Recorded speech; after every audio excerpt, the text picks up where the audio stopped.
Assalamualaikum warahmatullahi wabarakatuh. Hai semuanya, perkenalkan kami dari kelompok 2, yaitu Vika Salsabila Amar dengan NIM 22111111018, Natasha Banawati dengan NIM 22131111043, Maria Sinaga dengan NIM 22133111049. Di sini kami akan memaparkan video pembelajaran mengenai teks eksposisi.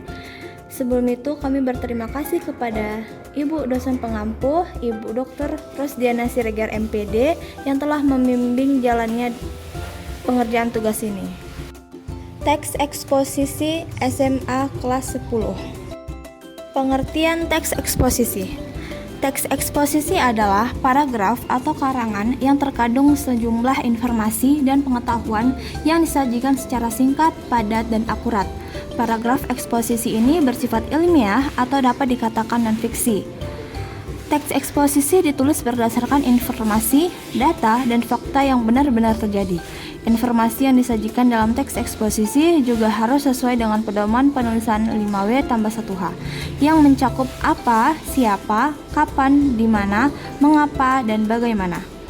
Tujuan teks eksposisi yaitu untuk menyajikan informasi kepada pembaca melalui sudut pandang tertentu yang dikemukakan oleh penulis. Teks eksposisi bertujuan dalam menyampaikan informasi yang jelas dan terperinci. Dengan begitu, pembaca akan memperoleh pemahaman yang lebih dalam dan detail terkait sebuah informasi atau pengetahuan. Ciri-ciri teks eksposisi. Yang pertama, terdapat informasi yang disampaikan. Yang kedua, berisi fakta dan data dari sumber terpercaya. Yang ketiga, menggunakan bahasa yang baku. Yang keempat, bersifat objektif dan tidak memihak. Yang kelima, format penulisannya singkat, padat, dan jelas. Struktur teks eksposisi. Yang pertama ada tesis, yaitu bagian awal dari sebuah teks eksposisi sekaligus menjadi pembuka. Yang kedua, argumentasi, yaitu bagian yang merupakan penjelasan dari tesis yang telah disampaikan sebelumnya. Yang ketiga, reorientasi, yaitu penegasan ulang yang merupakan struktur terakhir dari sebuah teks eksposisi. Macam-macam teks eksposisi. Yang pertama, teks eksposisi berita, berisi mengenai suatu kejadian. Jenis ini banyak ditemukan pada surat kabar. Yang kedua, teks eksposisi ilustrasi, yaitu sebuah gambaran sederhana atau bentuk konkret dari suatu ide yang mengilustrasikan sesuatu dengan sesuatu yang lain yang memiliki kesamaan atau kemiripan sifat.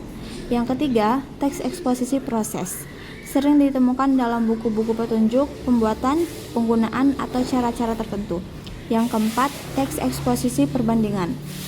Penulis mencoba menerangkan ide dalam kalimat utama dengan cara membandingkannya dengan hal lain. Yang kelima, teks eksposisi pertentangan, berisi pertentangan antara sesuatu dengan sesuatu yang lain.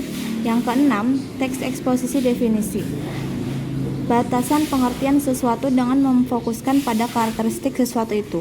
Yang ketujuh, teks eksposisi analisis, proses memisah-misahkan suatu masalah dari suatu gagasan utama menjadi beberapa subbagian, kemudian masing-masing dikembangkan secara berurutan. Yang kedelapan, teks eksposisi klasifikasi, membagi sesuatu dan mengelompokkan ke dalam kategori-kategori. Kaidah kebahasaan teks eksposisi. Yang pertama, menggunakan kata-kata teknis atau peristilahan yang berkaitan dengan topik yang dibahas. Yang kedua, menggunakan kata-kata yang menunjukkan hubungan argumentasi. Yang ketiga, menggunakan kata-kata yang menyatakan hubungan kronologis atau keterangan waktu, atau kata-kata yang menyatakan perbandingan atau pertentangan. Yang keempat, menggunakan kata-kata mental. Yang kelima, menggunakan kata-kata rujukan. Yang keenam, menggunakan kata-kata persuasif. Yang ketujuh, menggunakan kata-kata denotatif. Langkah-langkah pengembangan teks eksposisi. Yang pertama, menentukan topik atau masalah. Yang kedua, menyusun kerangka tulisan. Yang ketiga, mengumpulkan bahan tulisan. Yang keempat, mengembangkan kerangka.